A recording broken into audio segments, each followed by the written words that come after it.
The role of Pakistan, do you feel Pakistan has been doing enough as far as the Kashmir issue is concerned? Amount of resolutions that are in the United Nations, we know that since so many decades, but nothing really is coming out as far as tangible action is concerned.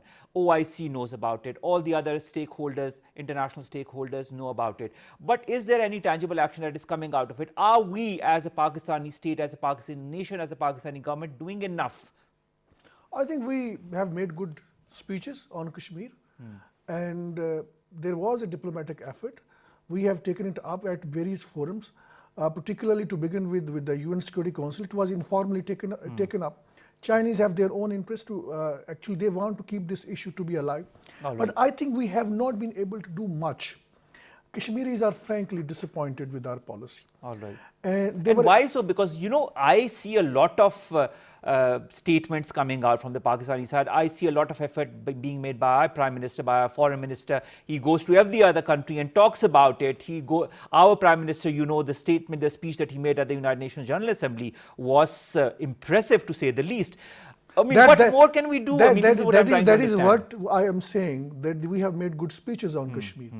I think... what more can we do? I think there is trouble is that we are, I think, over-conscious of the fact that I think the subject that we are going to discuss about the financial task action force.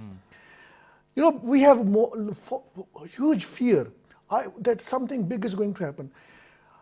Under UN General Assembly's resolutions, the Kashmiris have their legitimate right to pick up the arms.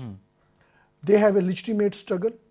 There are UN Security Council resolutions, at least 11 UN Security resolutions.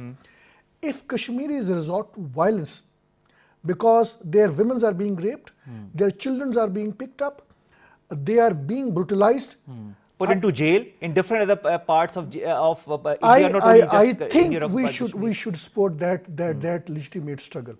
We are overconscious.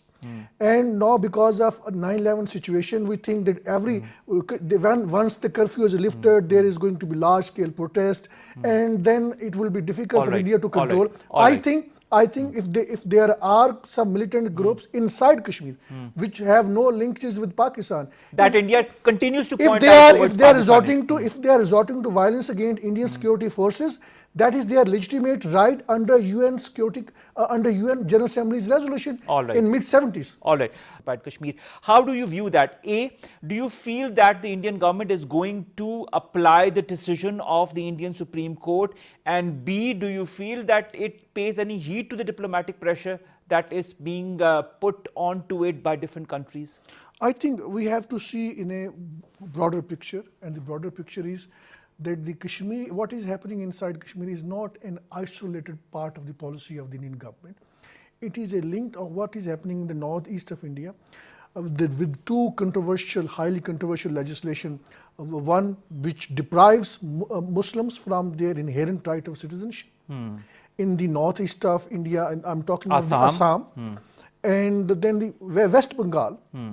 And then we had a Citizenship Act where they are actually going to go to provide citizenship to the minorities from the neighboring countries. So basically, Congress ruled India in a manner where they had institutionalized hypocrisy. They were actually blocking the real face. I like this term, institutionalization of democracy. An institutionalization of hypocrisy. They were camouflaging, concealing the real face of India, which we are now seeing. If we want to know what BJP government wants to do, we must hear their leaders, what the RSS leaders are saying. BJP is a political wing of a terrorist RS. And everybody knows that. We know it. But we have to understand, basically we are seeing the baby steps. Baby steps are the internet service would be restored, and then the Kashmiri would come on the roads, and then this issue is going to be highlighted. We are looking at another baby steps, that there would be enough diplomatic pressure on India, after which it will remove these restrictions, and there will be large-scale protest, and the Kashmir issue would be highlighted. I think we are living in a kind of a world which probably does not exist as we think it should exist. Indians are, this government is not going to listen to the diplomatic pressure to a point where they can come to a negotiating table with Pakistan to resolve this issue. But what about From our perspective, Pakistan's perspective, from Kashmir's perspective, Kashmir is a different issue to what is happening in the northeast of India. Kashmir is an international issue? This is what Dr. It's Kausar an says, international of course. issue. But from BJP's point of view, It's not an international issue. it is the same issue because Kashmir has the largest Muslim population. And then there are other Muslims, 200 million Muslims in India. That is a problematic for them. But you know, Javed, there's they- one thing that is very interesting. When Narendra Modi sits down with US President Donald Trump, he says it's a bilateral issue and that both Pakistan and India should talk together. Then he says it's a unilateral issue. Then, I mean, he backtracks, he goes beyond, above and on the left and on the right. There's no really a definitive decision as far as the Kashmir issue and how to go forward with it is concerned. Why wouldn't Indians diffuse the pressure? These are their tactics. We have to see the bigger picture. Bigger picture, the point that you are making. They are selling the fear to the Muslims. Look what we have done with Kashmir. We are going to replicate the same thing in other parts of India. There are the two pieces of legislation which are highly controversial. One is designed to actually deprive Muslims of their citizenship.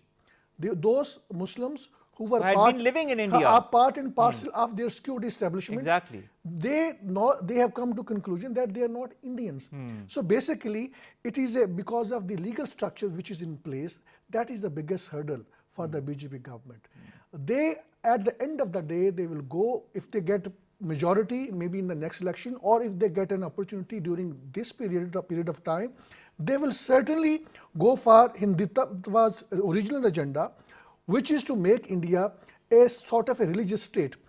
We don't Where the have- majority will be Hindus and the rest will be sidelined in one way or the other. Well, the option they've been saying it time and again. That is that anyone who is a Muslim, he should leave India. All right, Dr. Kausar, which brings me to other